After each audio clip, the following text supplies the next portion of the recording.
नमस्कार साथियों, मैं कुशाल किराड़ एजू साइको पे आप सभी का हार्दिक स्वागत करता हूं। साथियों, मैं लेकर आ रहा हूं आप सभी के लिए शिक्षा मनोविज्ञान की क्लासें जो आपको समर्पित रहेगी। आपके जो सितंबर में एग्जाम है द्वितीय श्रेणी शिक्षा के 40 अंक हो जाते हैं। जैसे आपके 20 प्रश्न आएंगे तो इन 20 प्रश्नों के अंक जो हो जाते हैं तो 40 अंक हो जाते हैं और मेरे अनुसार ये 40 अंक जो हैं आपके सिलेक्शन में एक अहम भूमिका निभाते हैं। अब बहुत से तो क्या होते हैं कि सर हमें तो डर लगता है शिक्षा मनोविज्ञान पढ़ने से, या कितना ही पढ़ लें हमारे तो समझ में ही नहीं आता है और हम चाहकर भी क्वेश्चन सही नहीं कर पाते हैं। तो मेरा एक विचार था और मैं हमेशा सोचता था कि मैं कुछ ना कुछ अच्छा करूं। तो आज मैं शिक्षा मनोविज्ञान की कक्षाएं प्रारंभ कर रहा हूं। और अच्छा, इन कक्षाओं में होगा क्या, तो देखो इन कक्षाओं में जितना मेरे से हो सकता है उतना पहले तो हम थ्योरी पढ़ने की कोशिश करेंगे और थ्योरी के साथ साथ में जितना होगा हम लेसन वार थ्योरी पढ़ेंगे सबसे पहले तो, और थ्योरी के बाद में हम एमसीक्यू लेकर आएंगे। और हमारा सीधा सा एक मोटिव ये रहेगा कि हम इन 40 अंकों का टारगेट पूरा कर पाएं। सीधा सा मोटिव यह है कि इन 40 अंकों को हम अचीव कर पाए। और आज अपनी एक फर्स्ट क्लास है और थोड़ा सा ऊपर नीचे हो सकता है तो देखना। और ये भी है कि आप जब हम धीरे धीरे आगे बढ़ेंगे तो आगे आने वाले कुछ दिनों में हम लाइव सेशन लेना शुरू करेंगे। पर अब होगा क्या कि लाइव सेशन के लिए हमें YouTube की पॉलिसी के अनुसार 1000 सब्सक्राइबर होना जरूरी है, जो अभी हमारे पास नहीं है। तो मैं ये भी आपसे उम्मीद करता हूं कि आप अपना सहयोग और सपोर्ट दीजिए ताकि अपने जल्दी से 1000 सब्सक्राइबर हो जाएं। और होगा क्या कि अपने लाइव सेशन शुरू हो जाए। क्योंकि क्या होता है, देखो क्लास रिकॉर्ड करना, उस क्लास को एडिट करना, एडिट करने के बाद फिर अपलोड करना, तो इतना जो समय लगेगा तो अपने लाइव सेशन में ये समय बचेगा। और ये समय हम कहाँ प्रयोग में लाएंगे, कहाँ यूज में लाएंगे, आपकी कक्षाओं में क्लासों में यूज में लेकर आएंगे। तो देखिए, बात करें अगर हम सबसे पहले तो आपका जो शिक्षा मनोविज्ञान वाला टॉपिक है, इस शिक्षा मनोविज्ञान के टॉपिक में सबसे पहला जो टॉपिक आता है आपको का वो आता है मनोविज्ञान का परिचय। सबसे पहला जो टॉपिक आता है आपका वो आता है मनोविज्ञान का परिचय, मनोविज्ञान परिचय। अच्छा, क्या पढ़ेंगे, क्या क्या पढ़ने वाले हैं इस टॉपिक में, तो देखना इस टॉपिक में हम क्या क्या बात करने वाले हैं। तो सबसे पहले हम इस टॉपिक में बात करेंगे आपके कुछ विशेष शब्दों की, जिन शब्दों का प्रयोग किया गया है। जैसे कुछ शाब्दिक शब्द हैं तो इन शाब्दिक शब्दों की हम बात करने वाले हैं आज। जैसे कुछ शाब्दिक ऐसे शब्द हैं जिनका प्रयोग किसने किया था, तो इन शाब्दिक शब्दों के प्रयोग के बारे में बात करेंगे। फिर हम बात करने वाले हैं मनोविज्ञान की उत्पत्ति कहाँ से हुई, कैसे हुई, इसके ऊपर चर्चा करने वाले हैं। फिर हम बात करने वाले हैं कि मनोविज्ञान का जो साइकोलॉजी शब्द है, ये शब्द कहाँ से बना है, किसने दिया है, किसने बताया है। फिर हम बात करेंगे मनोविज्ञान की विकास यात्राओं को लेकर या इसके अर्थ को लेकर बात करेंगे। फिर हम बात करेंगे आगे, हम इसकी प्रकृति को लेकर बात करेंगे कि मनोविज्ञान की प्रकृति कैसी होती है। और फिर हम बात करेंगे इसकी परिभाषाओं को लेकर, फिर इसकी परिभाषाओं को लेकर। तो देखना, सबसे पहले हम बात करेंगे कि मनोविज्ञान के कुछ विशेष शब्द हैं, इन विशेष शब्दों का प्रयोग किसने किया था, इसकी उत्पत्ति कहाँ से हुई थी, इसकी को जो साइकोलॉजी शब्द है, इस साइकोलॉजी शब्द की उत्पत्ति और शब्द किसने दिया था, इसकी विकास यात्राएं कौन कौन सी थी, अर्थ क्या था, और प्रकृति कैसी थी, और परिभाषाएं कैसी थी। तो चलिए बिल्कुल समय ना गंवाते हुए प्रारंभ करते हैं हम आज का जो टॉपिक है आपका मनोविज्ञान का परिचय। मनोविज्ञान के परिचय में देखो घुमा फिरा के बात करने की आदत नहीं है, सीधी सीधी बातें करेंगे जो आपके एग्जाम में उपयोगी हो। ऐसा नहीं है कि यहां पर मैं घुमा फिरा के बात करूं। तो आज हम जो बात करेंगे वो करेंगे कि मनोविज्ञान का जो परिचय है, तो मनोविज्ञान का परिचय में आपने एक शब्द सुना होगा, आम बात करें तो आपने एक शब्द सुना होगा साइकोलॉजिया। एक शब्द आता है साइकोलॉजिया। अब ये साइकोलॉजिया जो शब्द हैं, तो भाई साहब इस साइकोलॉजिया शब्द का सबसे पहले प्रयोग किसने किया था? इस शब्द का सर्वप्रथम प्रयोग किसने किया? बताइए, इस शब्द का सर्वप्रथम प्रयोग किसने किया? तो याद रखना, साइकोलॉजिया जो शब्द है आपका, इस शब्द का सर्वप्रथम में 1506 में इसका प्रयोग हुआ था। और 1506 में भी किसने प्रयोग किया था? तो इसका प्रयोग किया था मार्को मोरोलिक ने। किसने किया था? मार्को मोरोलिक ने इसका सबसे पहले प्रयोग किया था। अब कुछ बोलेंगे कि सर साइकोलॉजिया शब्द का तो रुडोल्फ गोइकिल ने प्रयोग किया था, फिर ये मार्को मोरोलिक कैसे बता रहे हो आप? तो देखना, समझना, इस शब्द को पहले समझना, फिर उसके बाद में पूछना या कमेंट करना। साइकोलॉजिया जो शब्द है, इस शब्द का सर्वप्रथम प्रयोग हुआ था आपके 1506 में, और किसके माध्यम से हुआ था? मार्को मोरोलिक के माध्यम से। तो रुडोल्फ गोइकिल ने क्या किया फिर? तो रुडोल्फ गोइकिल का भी देख लो भाई। आपके साइकोलॉजी को हिंदी में कहा जाता है मनोविज्ञान। क्या कहा जाता है? मनोविज्ञान। इसको हिंदी में क्या कहा जाता है आपके? मनोविज्ञान। अब इस मनोविज्ञान शब्द का सर्वप्रथम जो प्रयोग किया था, इस शब्द का सर्वप्रथम प्रयोग किया था, किसने किया था? तो इस शब्द का सर्वप्रथम प्रयोग किया था ग्रीक मनोवैज्ञानिक, जिसको हम क्या बोलते हैं? ग्रीक मनोवैज्ञानिक रुडोल्फ गोइकिल। ग्रीक मनोवैज्ञानिक रुडोल्फ गोइकिल ने किया था। किसने किया था भाई? रुडोल्फ गोइकिल ने किया था। और इसी रुडोल्फ गोइकिल ने क्या किया? इसी रुडोल्फ गोइकिल ने सन 1590 में, कब? सन 1590 में कौन सी पुस्तक लिखी? साइकोलॉजिया लिखी। कौन सी पुस्तक लिखी? साइकोलॉजिया लिखी। अब ये जो साइकोलॉजिया इसने लिखी, इस साइकोलॉजिया को हिंदी में क्या कहा जाता है? मनोवैज्ञानिका कहा जाता है। क्या कहा जाता है इसको? मनोवैज्ञानिका कहा जाता है। आया समझ में कुछ? देखना, साइकोलॉजिया शब्द पूछे तो मार्को मोरोलिक, कब? 1506 में। और रुडोल्फ गोइकिल जो है, इसने सबसे पहले जो प्रयोग किया था, वो प्रयोग किया था मनोविज्ञान शब्द का। यानी कि आपका जो ये मनोविज्ञान शब्द है, इस शब्द को किसने दिया? तो रुडोल्फ गोइकिल ने दिया। इसी मनोविज्ञान शब्द को समझाने के लिए सबसे पहले जो बुक लिखी थी इसने 1590 में, वो कौन सी लिखी थी? साइकोलॉजिया। और इस साइकोलॉजिया को हिंदी में क्या कहा जाता है? मनोवैज्ञानिका कहा जाता है। क्लियर यहां तक? चलिए आगे चलते हैं। फिर हम बात करें कि मनोविज्ञान की उत्पत्ति कहां से हुई है और कब हुई है। तो अगर हम इसकी उत्पत्ति की बात करें तो मनोविज्ञान की उत्पत्ति कब हुई थी? 16वीं शताब्दी में। कब हुई थी? 16वीं शताब्दी में। अच्छा, 16वीं शताब्दी में भी कौन से विषय से? तो क्या 16वीं शताब्दी में दर्शन शास्त्र विषय से हुई है। कौन से विषय से हुई है? दर्शन शास्त्र विषय से हुई है। मनोविज्ञान की जननी कौन है? दर्शन शास्त्र। और दर्शन शास्त्र से उत्पत्ति होने के कारण दर्शन शास्त्र को मनोविज्ञान की क्या कहा जाता है? जननी कहा जाता है। क्लियर यहां तक? उत्पत्ति की बात करें तो 16वीं शताब्दी में कौन से विषय से? दर्शन शास्त्र से। और दर्शन शास्त्र को मनोविज्ञान की क्या कहा जाएगा? जननी कहा जाता है। क्या कहा जाएगा? जननी।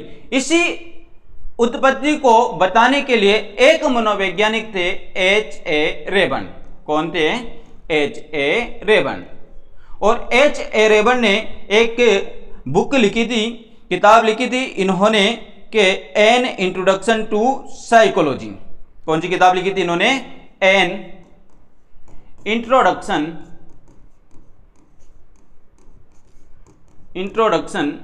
To psychology.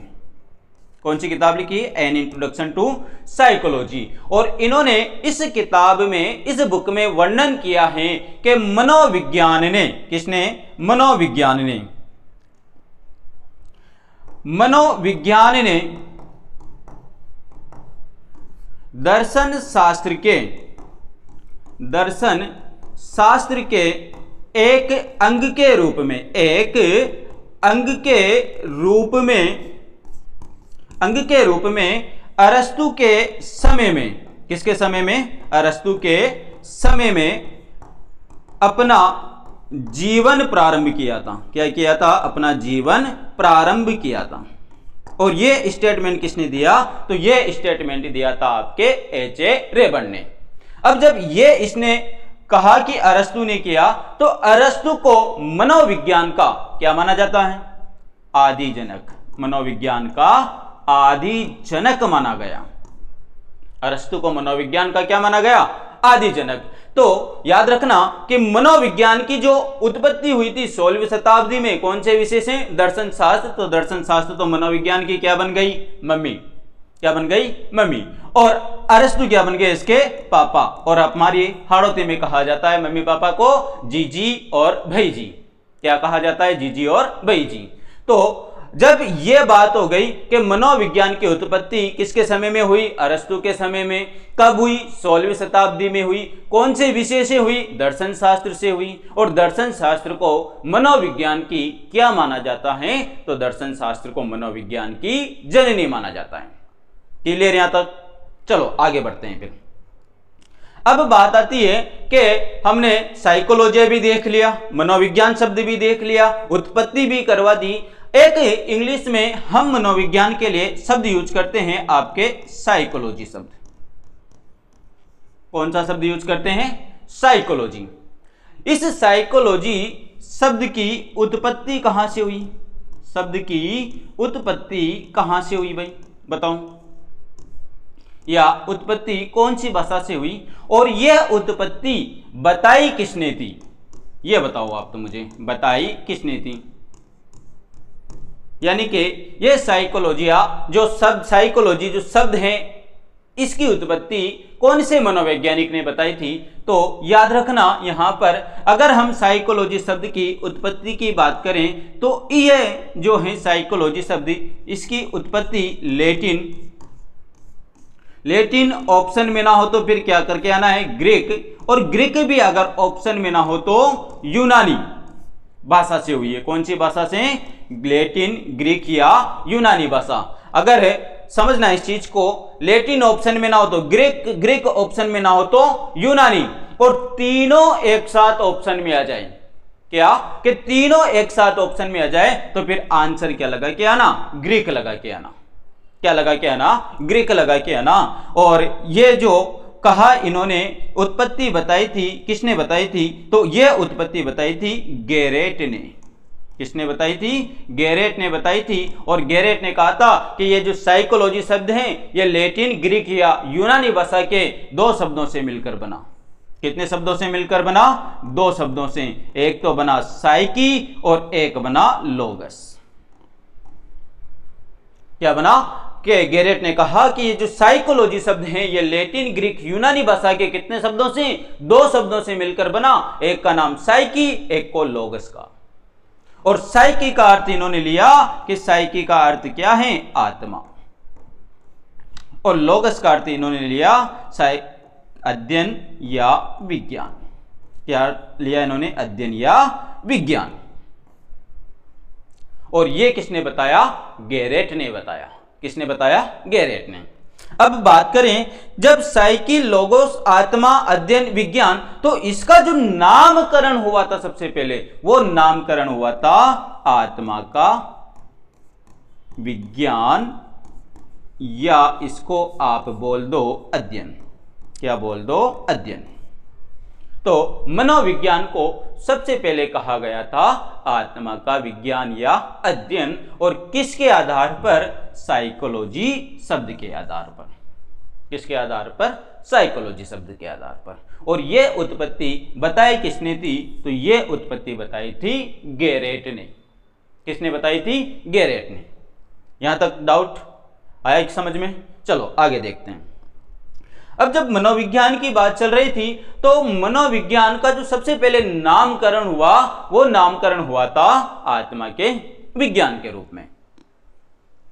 तो लोगों ने कहा भाई हम कैसे मान ले? तो मनोविज्ञान का अर्थ स्पष्ट करने के लिए इसकी कुछ अवधारणाएं निकल कर आती हैं। क्या निकल कर आती हैं? अवधारणाएं निकल कर आती हैं, जिनको हम अक्सर क्या बोलते हैं? मनोविज्ञान की विकास यात्रा। अवधारणाएं निकल कर आती हैं जिसको हम बोलते हैं मनोविज्ञान की विकास यात्राएं। क्या बोलते हैं? जिनको हम मनोविज्ञान की विकास यात्राएं बोलते हैं। और इन विकास यात्राओं में सबसे पहला जो चरण आता है वो चरण आता है कि मनोविज्ञान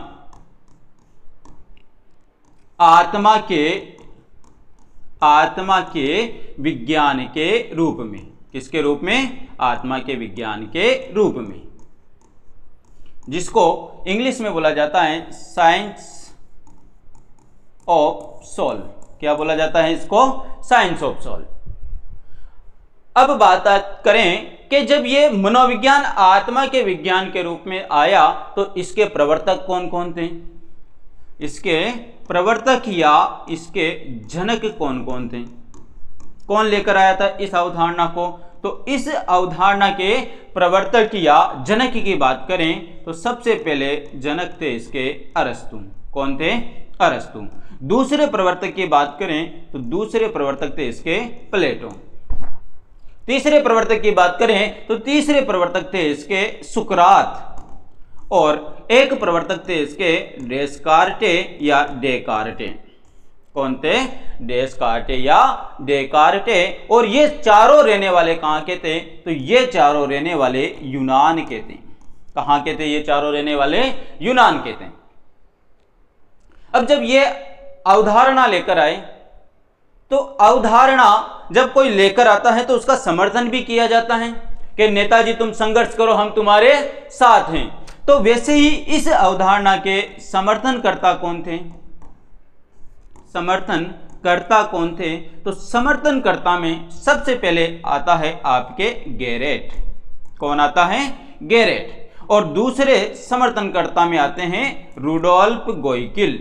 कौन आते हैं? रुडोल्फ गोइकिल। और ये दोनों आए और इन दोनों ने आकर कहा कि अरस्तु संघर्ष करो, हम तुम्हारे साथ हैं। इन्होंने इसका समर्थन किया। फिर बात आती है कि यह अवधारणा विकसित कब हुई? तो यह अवधारणा विकसित हुई थी आपके कब? 16वीं शताब्दी में। कब विकसित हुई थी यह अवधारणा? 16वीं शताब्दी में। और क्या कहती है यह अवधारणा? यह अवधारणा कहती है कि मानव के समस्त कार्यों पर, मानव के समस्त कार्यों व व्यवहार पर नियंत्रण किसका? तो कार्यों व व्यवहार पर आत्मा नियंत्रण स्थापित करती है। आत्मा नियंत्रण स्थापित करती है। क्या करती है? आत्मा नियंत्रण स्थापित करती है। ये किसने बोला? ये बोला मनोविज्ञान आत्मा के विज्ञान के रूप में। और यह अवधारणा विकसित कब हुई थी? 16वीं शताब्दी में। और इसके प्रवर्तक की बात करें तो पहले प्रवर्तक थे इसके अरस्तु, दूसरे प्लेटो, तीसरे सुकरात और चौथे डेस्कार्टे। और रहने वाले कहां के थे? तो ये यूनान के रहने वाले थे। समर्थनकर्ता की बात करें तो पहले समर्थनकर्ता गेरेट, दूसरे रुडोल्फ गोइकिल। विकसित कब हुई? तो विकसित हुई थी 16वीं शताब्दी में। और क्या कहती हैं कि मानव के समस्त कार्यों व व्यवहार पर आत्मा नियंत्रण स्थापित करती है। यानी कि मानव उठेगा, आत्मा के नियंत्रण में बैठेगा, आत्मा के नियंत्रण में खाएगा पिएगा, आत्मा के नियंत्रण में वो जो भी कार्य करेगा, जो भी व्यवहार करेगा, उस व्यवहार और उस कार्य पर नियंत्रण किसका रहेगा? आत्मा का नियंत्रण रहेगा। अब जब इन्होंने यह बात बोल दी तो आपको पता है जब कोई अच्छा कार्य करेंगे तो आलोचना करने वाले जरूर मिलेंगे। आलोचना कोई ना कोई करने पहुंच ही जाता है और इस अवधारणा की भी आलोचना करने पहुंच गए। आलोचनाकर्ता की बात करें तो आलोचनाकर्ता कौन थे इसके? तो आलोचनाकर्ता कौन थे? सबसे पहले आलोचना करता थे पोम्पोनोजी। कौन थे? पोम्पोनोजी। दूसरे आलोचना करता थे पेस्टोलॉजी। कौन थे? पेस्टोलॉजी। और तीसरे आलोचनाकर्ता थे इसके जे.एस. रोस। कौन थे? जे.एस. रोस। तो आलोचनाकर्ता कौन थे? पोम्पोनोजी, पेस्टोलॉजी, जे.एस. रोस। ये तीनों आए और इन तीनों ने आकर अरस्तु से पूछा कि भाई आप मनोविज्ञान को किसका विज्ञान बता रहे हो? अरस्तु ने कहा भाई आत्मा का विज्ञान है। तो पोम्पोनोजी, पेस्टोलॉजी, जे.एस. रोस ने कहा भाई हमें तो कुछ डाउट है इसको लेकर। अरस्तु ने पूछा भाई बताओ क्या? तो इन्होंने कहा भाई हमारे कुछ प्रश्न हैं, अगर आप इन प्रश्नों का अच्छे से जवाब दे देते हो तो हम भी आपकी इस अवधारणा का क्या करेंगे? समर्थन करेंगे। और अगर आप हमें सेटिस्फाइड नहीं कर पाए तो हम इस अवधारणा को क्या कर देंगे? अमान्य कर देंगे, यानी कि हम इस अवधारणा को नहीं मानेंगे फिर। तो अरस्तु ने कहा भाई ठीक है बताओ कौन कौन से प्रश्न हैं। तो इन्होंने सबसे पहला प्रश्न तो ये किया कि पहले तो ये बताओ हमें कि आत्मा क्या है। सबसे पहला प्रश्न किया आत्मा क्या है। सबसे पहला प्रश्न क्या था इनका? आत्मा क्या है। दूसरा प्रश्न किया है इन्होंने कि आत्मा का रंग, रूप, स्वरूप, आकार कैसा है? आकार कैसा है। फिर इनसे तीसरा प्रश्न किया इन्होंने कि बुरे कार्य कौन करता है। क्या किया? कि बुरे कार्य कौन करता है, बुरे कार्य कौन करता है। और इस प्रश्न को करते हुए इन्होंने जोर दिया था कि हमें इसका स्पष्टीकरण चाहिए। हमें इसका क्या चाहिए? स्पष्टीकरण चाहिए। चौथा प्रश्न इन्होंने किया कि आत्मा मात्र एक क्या है? आत्मा मात्र एक धार्मिक कल्पना है। धार्मिक कल्पना है। तो जब ये तीनों आए, पोम्पोनोजी, पेस्टोलॉजी, जे.एस. रोस, और इन तीनों ने आकर सबसे पहला प्रश्न किया कि सबसे पहले तो हमें ये बताओ कि आत्मा क्या है, आत्मा होती क्या है। भाई आत्मा कोई भौतिक वस्तु तो होगी, जैसे ये मार्कर है तो ये मार्कर आपको भी दिख रहा है, मुझे भी दिख रहा है, तो आत्मा भी तो कोई भौतिक वस्तु होगी या भौतिक विषय होगा जो प्रत्यक्ष दिखाई देना चाहिए। जैसे इन्होंने कहा कि भाई आप कह रहे हो कि मानव के समस्त कार्य और व्यवहार पर नियंत्रण किसका? आत्मा का। परंतु हमारे अनुसार नियंत्रण वो कर पाता है जो भौतिक, जिसका भौतिक स्वरूप हो और प्रत्यक्ष दिखाई देता है।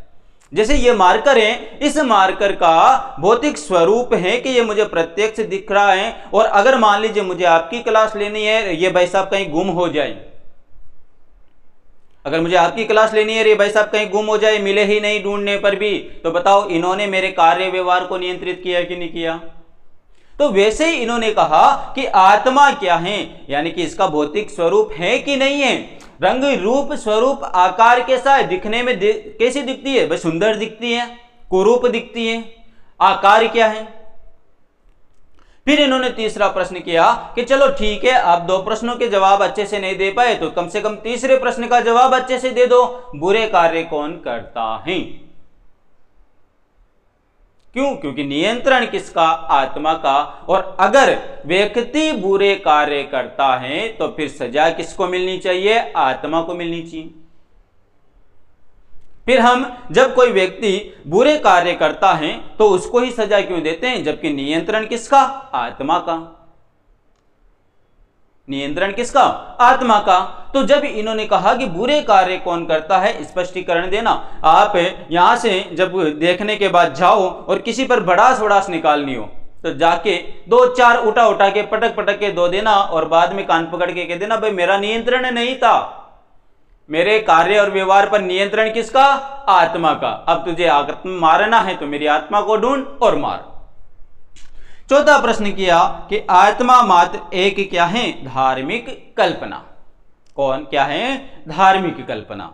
और धार्मिक कल्पना का आधार यह है कि हम ऐसा मानते हैं कि किसी के शरीर में आत्मा प्रवेश करती है तो जन्म होता है, और किसी के शरीर से आत्मा जब निकल कर आकाश में चली जाती है तो उसको हम उसका मरण मानते हैं। तो आत्मा का कोई भौतिक स्वरूप नहीं है, केवल ये एक हमारी क्या है, धार्मिक सोच। जब ये लोग इन चारों प्रश्नों के सही जवाब नहीं दे पाए, इनको संतुष्ट नहीं कर पाए, तो इन्होंने कहा भाई हम इस अवधारणा को नहीं मानते, हमारे अनुसार ये अवधारणा क्या है, अमान्य है। यानी कि हम मनोविज्ञान को आत्मा का विज्ञान नहीं मानते। अब हुआ क्या यहां पर कि जो इनके समर्थन में था डेस्कार्टे, इसने तुरंत दल बदल लिया डेस्कार्टे ने, और दल बदलते हुए ये तुरंत क्या कहता है, ये स्टेटमेंट देता है कि भाई मैं मनोविज्ञान को आत्मा का विज्ञान नहीं मानता। और इसने मानने से क्या किया, इसने मानने से साफ इनकार कर दिया कि भाई मैं मनोविज्ञान को आत्मा का विज्ञान नहीं मानता। तो ये भी क्या है, पहले समर्थन करता था, पहले प्रवर्तक था और बाद में आलोचक बन गया। और आलोचना करते हुए इसने कहा कि मैं मनोविज्ञान को आत्मा का विज्ञान नहीं मानता, और मानता ही क्या, मैं तो साफ इनकार कर रहा हूं, दुनिया माने तो माने, परंतु मैं मनोविज्ञान को आत्मा का विज्ञान नहीं मानूंगा। ये किसने कहा था, डेस्कार्टे ने।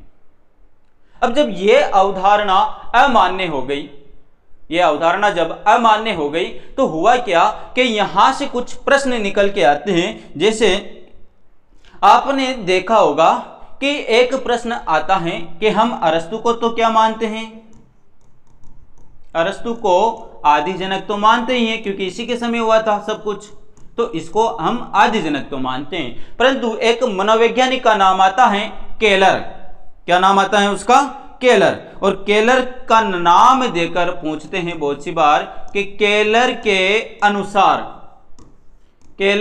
अनुसार मनोविज्ञान का वास्तविक जनक कौन होगा, तो केलर के अनुसार मनोविज्ञान का वास्तविक जनक कौन था, अरस्तु। कौन था, अरस्तु। फिर बात आती है कि केलर ने प्रथम मनोवैज्ञानिक की संज्ञा किसको दी, तो केलर ने सबसे पहले या प्रथम मनोवैज्ञानिक की संज्ञा दी थी अरस्तु को। किसको दी थी, अरस्तु को। किसको दी थी, अरस्तु को दी थी। फिर बात आती है कि आप जो अरस्तु का मनोविज्ञान पढ़ते हो तो अरस्तु का मनोविज्ञान क्या कहलाता है, तो अरस्तु का जो मनोविज्ञान है यह कहलाता है आपका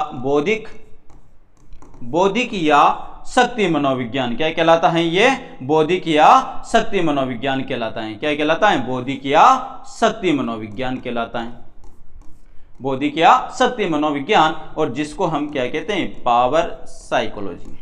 क्या कहते हैं इसको, पावर साइकोलॉजी, बौद्धिक या शक्ति मनोविज्ञान कहलाता है। अब बात करें कि अरस्तु ने एक बुक लिखी थी और बुक का नाम क्या था, तो बुक का नाम था डी एनिमा। कौन सी किताब लिखी थी, डी एनिमा। और कहा जाता है कि इस डी एनिमा में इन्होंने ज्ञान का उद्गम कहां से बताया, तो ज्ञान का उद्गम इन्होंने बताया हृदय से। ज्ञान का उद्गम हृदय से बताया। कहां से बताया, ज्ञान का उद्गम हृदय से बताया। याद रखना, अरस्तु को मनोविज्ञान का आदि जनक मानते हैं, सभी को पता है। केलर के अनुसार मनोविज्ञान का वास्तविक जनक कौन है, अरस्तु है।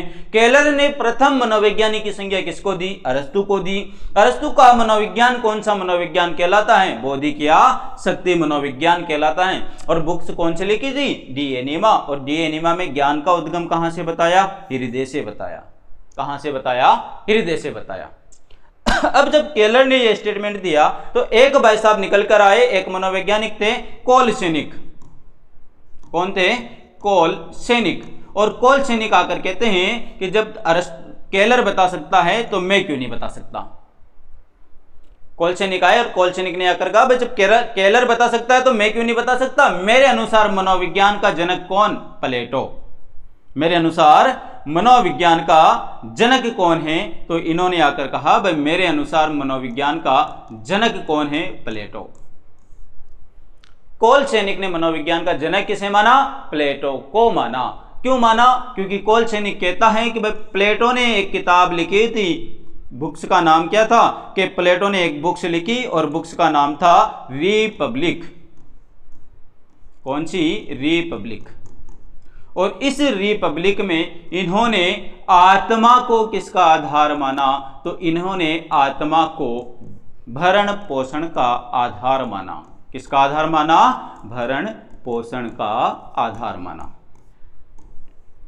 और जब इन्होंने भरण पोषण का आधार माना तो कोल सैनिक ने कह दिया कि भाई मेरे अनुसार मनोविज्ञान का जनक, वास्तविक जनक कौन होगा? तो मेरे अनुसार मनोविज्ञान का जनक और वास्तविक जनक कौन? प्लेटो होगा। आया यहां तक समझ में? चलो आगे देखते हैं।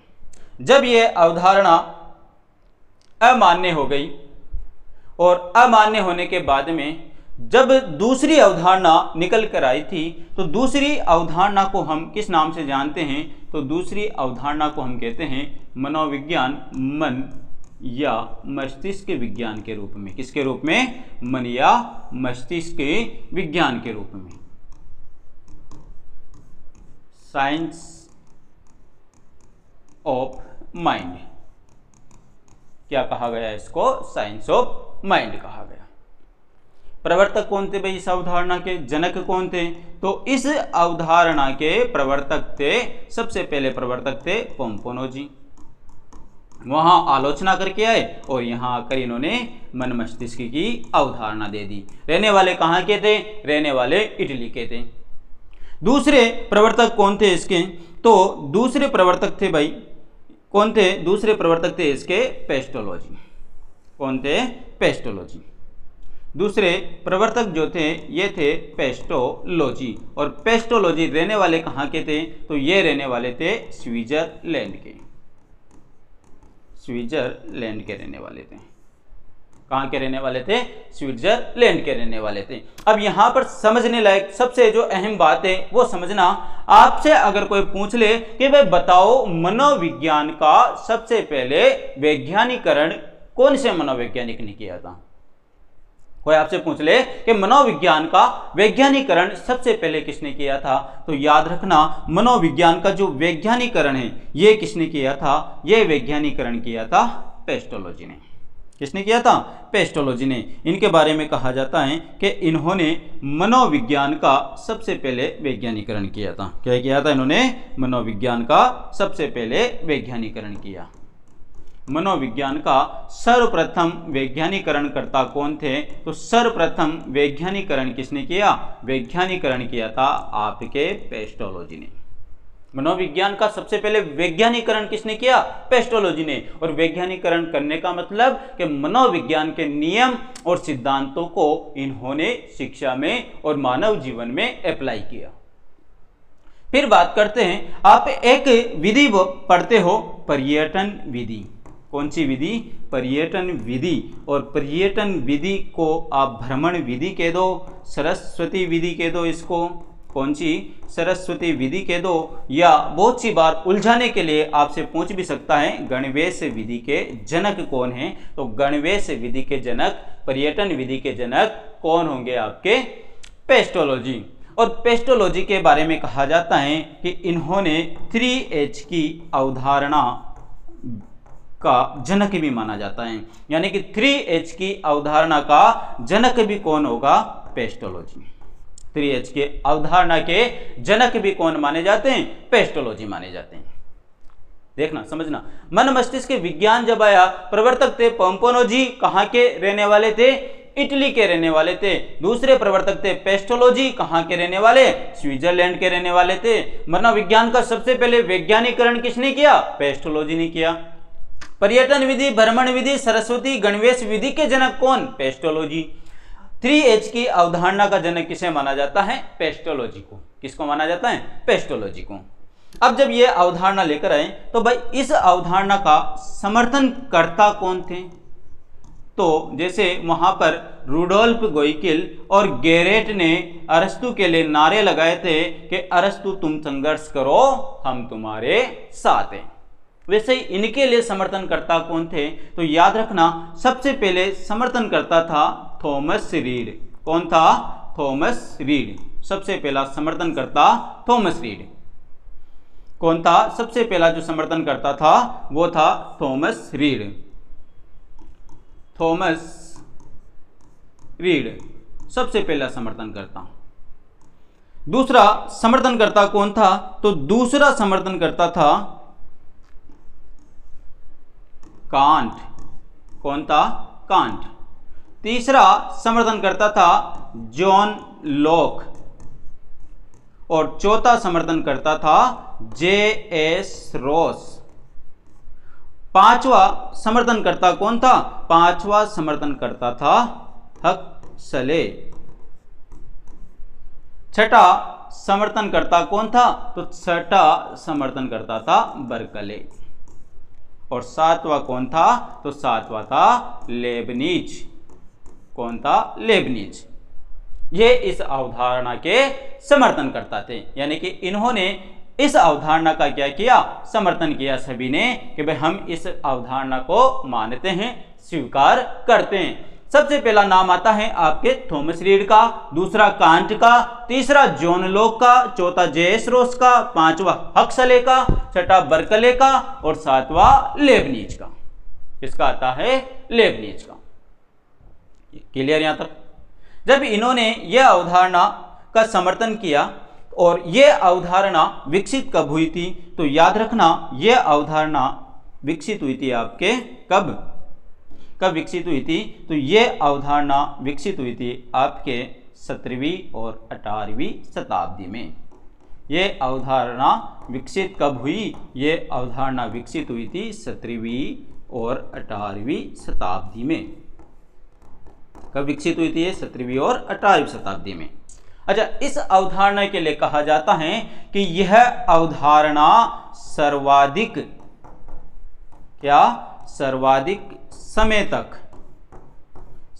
समय तक क्या रही? लोकप्रिय रही। लोकप्रिय होने के साथ साथ क्या रही? स्थायी रही। यानी कि ये अवधारणा कुल मिला के 2 शताब्दियों तक लोकप्रिय और स्थायी रही। अब इसके पीछे रीजन ये है कि मनोविज्ञान को किसका विज्ञान कहा गया? मन मस्तिष्क का विज्ञान कहा गया। तो लोगों ने अनुमान लगाया कि मन का विज्ञान मनोविज्ञान। क्या लगाया? मन का विज्ञान मनोविज्ञान। और मनोविज्ञान जब शब्द बना तो इन्होंने कहा भाई वास्तव में मनोविज्ञान यही है। अब यह अवधारणा जब आई तो इस अवधारणा ने क्या कहा? इस अवधारणा ने कहा भाई मानव व्यवहार पर नियंत्रण किसका? मानव व्यवहार पर नियंत्रण किसका? तो मानव व्यवहार पर नियंत्रण मन या मस्तिष्क का। इस अवधारणा ने आकर कहा कि भाई मानव व्यवहार के ऊपर नियंत्रण स्थापित करता है कौन? मन और मस्तिष्क। अब यहां पर जब इन्होंने यह बात कही तो आलोचनाकर्ताओं ने कहा था, और आलोचनाकर्ता कौन थे इस अवधारणा के? तो इस अवधारणा के आलोचनाकर्ता थे, आलोचनाकर्ता जो थे वो आलोचनाकर्ता थे इसके विलियम उंट और दूसरे थे टिचनर, जिनको ईबी टिचनर कहा जाता है। ये दोनों आए और इन दोनों ने आलोचना करते हुए कहा इनसे भाई पहले तो ये बताओ कि क्या मन को देखा या सुना जा सकता है? सुना जा सकता है। इन्होंने कहा कि भाई मन को देखा या सुना जा सकता है। देखा या सुनाने का मतलब है स्थिति व स्वरूप अनिश्चित होने के कारण। दूसरी बात, मन एक क्या है? आंतरिक भाग है। कौन सा भाग है? आंतरिक भाग है। तीसरी बात, मन एक निजी वस्तु है। कौन सी है? निजी वस्तु है। इसके मन में क्या चल रहा है कभी पता लगा? नहीं लगता है, निजी वस्तुएं। और चौथी बात, मन एक क्या है? अमूर्त वस्तुएं, यानी कि प्रत्यक्ष दिखाई नहीं देती है, और अमूर्त वस्तु होने के कारण इस पर मन पर किसी भी प्रकार का कोई प्रयोग नहीं किया जा सकता, नहीं किया जा सकता, नहीं किया जा सकता। जब विलियम वुंट ने कहा भाई प्रयोग नहीं किया जा सकता, मन को देखा सुना नहीं जा सकता, मन एक आंतरिक भाग है, निजी भाग है, अमूर्त वस्तु होने के कारण प्रयोग नहीं किया जा सकता। और अच्छा, प्रयोग की सबसे पहले बात करने वाले कौन थे? तो प्रयोग की मनोविज्ञान में प्रयोग की बात करने वाले भी कौन थे? विलियम वुंट थे। कौन थे? William Wundt. और जब इन्होंने कहा कि मन को देखा नहीं जा सकता, सुना नहीं जा सकता, आंतरिक भाग है, निजी वस्तु हैं और अमूर्त वस्तु हैं जिस पर प्रयोग नहीं किया जा सकता। और ये जो विलियम वुंट और टिचनर कहते हैं, भाई आप जो मन मस्तिष्क को एक मानते हो, ये मन मस्तिष्क तो क्या हैं? ये दोनों अलग अलग बने हुए हैं। मन और मस्तिष्क को जो आप कहते हो ना कि मन मस्तिष्क का विज्ञान, तो ये मन और मस्तिष्क तो दोनों क्या हैं? अलग अलग हैं। मन का निर्माण जो होता है, ये निर्माण होता है आपके इमोशन से। किससे निर्मित होता है? इमोशन। इमोशन का मतलब संवेग या भाव, संवेग या भाव। और एक मस्तिष्क है, इस मस्तिष्क का निर्माण होता है न्यूरॉन से। किससे होता है? न्यूरॉन से। और न्यूरॉन का कार्य क्या होता है? स्मृति, आपको चीजें याद करवाने का काम होता है। क्या होता है? चीजें याद करवाने का। तो आलोचनाकर्ता को कहते हैं कि आप जो मन मस्तिष्क को एक मानते हो कि मन मस्तिष्क का विज्ञान, ये एक ना होकर दोनों क्या हैं? अलग अलग भाग हैं। मन इमोशंस संवेगों से, भावों से बनता है। जैसे आपको अगर रोना आ रहा हो, आपको अगर किसी ने डांट दिया, रोना आ रहा है, तो क्या उसके लिए कमरे का या बंद जगह का, कहीं ना कहीं आप देखेंगे कि मुझे यहाँ डांट दिया है, भाई यहाँ पब्लिक ज़्यादा है, मुझे यहाँ नहीं रोना है, मुझे घर जाकर कमरे में खुद को बंद करके रोना है। अगर आपके अंदर खुशी है तो आपको हंसना है, तो क्या उसके लिए उचित अनुचित जगह देखोगे? नहीं देखोगे। वहीं आपके व्यवहार को ये इमोशंस क्या करेंगे? आपके व्यवहार को प्रभावित करेंगे। और मस्तिष्क न्यूरॉन जो मेमोरी का कार्य करते हैं। और जब इन्होंने इस अवधारणा के बारे में इन लोगों ने मन मस्तिष्क को अलग अलग बताया, तो इस अवधारणा को भी क्या कर दिया? अमान्य कर दिया कि भाई मन मस्तिष्क के विज्ञान को हम नहीं मानते, मन मस्तिष्क के विज्ञान को हम नहीं मानते। ये किसने बोल दिया? ये बोला विलियम वुंट और ईबी टिचनर ने। तो हमने आज बात की थी दो अवधारणाओं की, इसकी उत्पत्ति की, शब्दों के प्रयोग की, और विकास यात्राओं में हमने आज बात की मन मस्तिष्क और आत्मा। चलिए एक बार रिवाइज कर लेते हैं पूरा, जल्दी जल्दी देखना, आ जाइए जल्दी जल्दी देखना। देखो, सबसे पहले बात की थी हमने साइकोलॉजिया शब्द सर्वप्रथम प्रयोग किसने किया? मार्को मोरोलिक ने। कब किया? 1506 में। मनोविज्ञान शब्द का सर्वप्रथम प्रयोग किसने किया? रूडोल्फ गोइकिल ने किया था। कहां का रहने वाला था? ग्रीक का था, इसलिए इसको ग्रीक मनोवैज्ञानिक कहा जाता है। 1590 में मनोविज्ञान की प्रथम पुस्तक लिखी, कौन से नाम से? साइकोलॉजिया। और साइकोलॉजिया को हिंदी में क्या कहा जाता है? मनोवैज्ञानिका कहा जाता है। फिर आ जाइए आगे देखिए, उत्पत्ति की बात करें तो उत्पत्ति कब हुई? 16वीं शताब्दी में हुई। कौन से विषय से हुई? दर्शन शास्त्र से। और दर्शन शास्त्र को मनोविज्ञान की क्या माना जाएगा? जननी माना जाएगा। एच.ए. रेबन ने आया और एच.ए. रेबन ने कहा एन इंट्रोडक्शन टू साइकोलॉजी में कहा भाई मनोविज्ञान ने अपना जीवन प्रारंभ अरस्तु के समय में एक अंग के रूप में किया। किसके अंग के रूप में? दर्शन शास्त्र के अंग के रूप में। और इस कारण से अरस्तु को मनोविज्ञान का क्या कहा जाता है? आदि जनक कहा जाता है। अब जब ये बात हो गई तो फिर आगे क्या हुआ? आगे एक शब्द आता है आपके साइकोलॉजी। साइकोलॉजी शब्द की उत्पत्ति किसने बताई? गेरेट ने बताई। गेरेट कहता है भाई ये शब्द की उत्पत्ति कौन सी भाषा से? लैटिन, ग्रीक, यूनानी भाषा से हुई है। लैटिन ऑप्शन में ना हो तो ग्रीक, ग्रीक ऑप्शन में ना हो तो यूनानी, तीनों ऑप्शन में हो तो फिर क्या लगा के आना है? ग्रीक लगा के आना है। और इन्होंने कहा गेरेट ने कि ये दो शब्दों से मिलकर बनाए साइकी और लोगोस। साइकी का अर्थ आत्मा, लोगोस का अर्थ अध्ययन या विज्ञान, और इसको सबसे पहले क्या कहा गया? आत्मा का विज्ञान या अध्ययन। फिर हमने बात की कि इसकी अवधारणाएं, अर्थ अवधारणाएं विकास यात्राओं में, और विकास यात्राओं में हमने सबसे पहले बात की थी आत्मा के विज्ञान के रूप में। और इसके प्रवर्तक कौन थे? अरस्तु, प्लेटो, सुकरात, डेस्कार्टेस। रहने वाले कहाँ के थे? यूनान के। समर्थनकर्ता गेरेट, रुडोल्फ गोइकिल, और विकसित कब हुई? 16वीं शताब्दी में। मानव के समस्त कार्यों पर और व्यवहार पर क्या स्थापित कर रही है? नियंत्रण स्थापित कर रही है। आलोचनाकर्ता की बात करें तो आलोचनाकर्ता कौन थे? पोम्पोनोजी, पेस्टोलॉजी, जेस रोस। और आलोचनाकर्ताओं ने क्या कहा? आत्मा क्या है, रंग रूप स्वरूप क्या है, बुरे कार्य कौन करता है, और आत्मा मात्र एक धार्मिक कल्पना है। और जब इस अवधारणा के प्रश्नों का ये संतुष्टिपूर्ण जवाब नहीं दे पाए तो इस अवधारणा को इन लोगों ने क्या कर दिया? अमान्य कर दिया। और एक मनोवैज्ञानिक था डेस्कार्टेस, जिसने मानने से साफ इनकार कर दिया कि भाई मैं मनोविज्ञान को आत्मा का विज्ञान नहीं मानता। फिर चलिए आगे देखें। अब जब आत्मा का विज्ञान की अवधारणा अमान्य हो गई तो यहां कुछ प्रश्न उत्पन्न हो जाते हैं कि अरस्तु को आदिजनक कहा जाता है। केलर ने के अनुसार मनोविज्ञान का वास्तविक जनक कौन है? तो केलर के अनुसार मनोविज्ञान का वास्तविक जनक अरस्तु है। केलर ने प्रथम मनोवैज्ञानिक की संज्ञा किसको दी? अरस्तु को दी। किसको दी? अरस्तु को दी। अरस्तु का मनोविज्ञान क्या कहलाता है? बहुत सारे बच्चे इसको आत्मा का विज्ञान बताते हैं। आत्मा का विज्ञान नहीं कहलाता है, आत्मा का विज्ञान नहीं कहलाता है। अरस्तु का मनोविज्ञान कहलाता है बौद्धिक या शक्ति मनोविज्ञान, जिसको पावर साइकोलॉजी कहा जाता है। बुक लिखी थी इसने डी एनिमा, और डी एनिमा में ज्ञान का उद्गम कहां से? हृदय से। किसने बताया? अरस्तु ने बताया।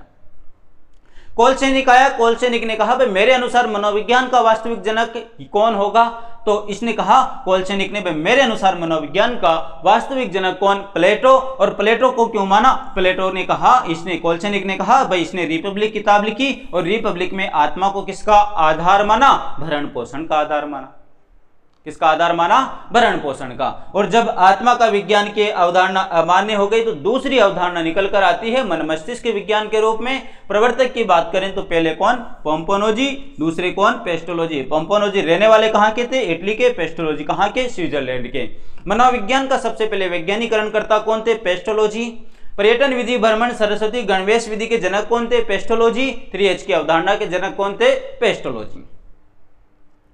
समर्थनकर्ता की में बात करें तो पहला समर्थनकर्ता थॉमस रीड, दूसरा कांट, तीसरा जॉन लॉक, चौथा जेस रोस, पांचवा हक्सले, छठा बर्कले, सातवां लेबनिज। और विकसित कब हुई थी? तो 17वीं और 18वीं शताब्दी में विकसित हुई थी। सर्वाधिक समय तक लोकप्रिय और स्थायी रही थी। क्या रही थी? सर्वाधिक समय तक लोकप्रिय और स्थायी रही। और क्या कहती है यह अवधारणा? यह अवधारणा कहती है कि मानव के व्यवहार पर नियंत्रण कौन स्थापित करता है? मन मस्तिष्क नियंत्रण स्थापित करता है। इतने में आलोचनाकर्ता पहुंच गए विलियम वुंट और टिचनर, और इन दोनों ने आकर कहा भाई पहले ये बताओ मन को देखा या सुना जा सकता है? मन को कौन सा भाग माना जाता है? कि ये एक आंतरिक भाग है। दूसरी बात, निजी वस्तुएं, हर किसी के सामने मन को खोला नहीं जाता है, चाहे आपके अंदर कितने ही भाव उत्पन्न हो, निजी वस्तु है। और दूसरी बात, अमूर्त वस्तु है, और अमूर्त वस्तु होने के कारण किसी भी प्रकार का कोई प्रयोग नहीं किया जा सकता। और अगर प्रयोग नहीं होता है तो इस अवधारणा को हम क्या करते हैं? अमान्य करते हैं। दूसरी बात, आलोचकों ने मन और मस्तिष्क दोनों को अलग अलग बताया। मन इमोशन से निर्मित होता है, संवेग या भाव जो व्यक्ति के व्यवहार को कहीं ना कहीं प्रभावित करते रहते हैं। मस्तिष्क निर्माण न्यूरॉन से, स्मृति, और स्मृति भी कहीं ना कहीं व्यक्ति के व्यवहार को प्रभावित करती है। इस कारण इस अवधारणा को क्या कर दिया? अमान्य कर दिया। क्लास, और उम्मीद करता हूं यह क्लास देखने के बाद आपको अच्छा लगेगा। और मैं आपसे केवल और केवल अब एक उम्मीद में भी करता हूं कि जितना मेहनत मैं करूंगा उतनी मेहनत आप अपने पढ़ने के लिए हिसाब से करना। और मेरी यही कोशिश रहेगी कि आपके जो शिक्षा मनोविज्ञान के 20 प्रश्न आते हैं आपके सेकंड ग्रेड एग्जाम में, तो जितनी ज़्यादा हो सकता है हम उन 20 प्रश्नों को कवर करने की कोशिश करेंगे। मेरी एक ये कोशिश रहेगी। और आज की जो ये क्लास हैं, और मैं ये चाहता हूँ कि आप चैनल को सब्सक्राइब कीजिए, लाइक कीजिए, शेयर कीजिए, ताकि हम आने वाले कुछ दिनों में लाइव सेशन ले सकते हैं। और आज की ये क्लास यहीं समाप्त करते हैं मोटिवेशनल क्यूटोज के साथ में कि मुश्किल नहीं है कुछ दुनिया में, तू जरा हिम्मत तो कर और ख्वाब बदलेंगे हकीकत में, तू जरा कोशिश तो कर। और मैं भी एक यही कोशिश कर रहा हूं कि आपके 20 प्रश्न 20 के 20 राइट करें और आपको एग्जाम में कितने 40 अंक मिले।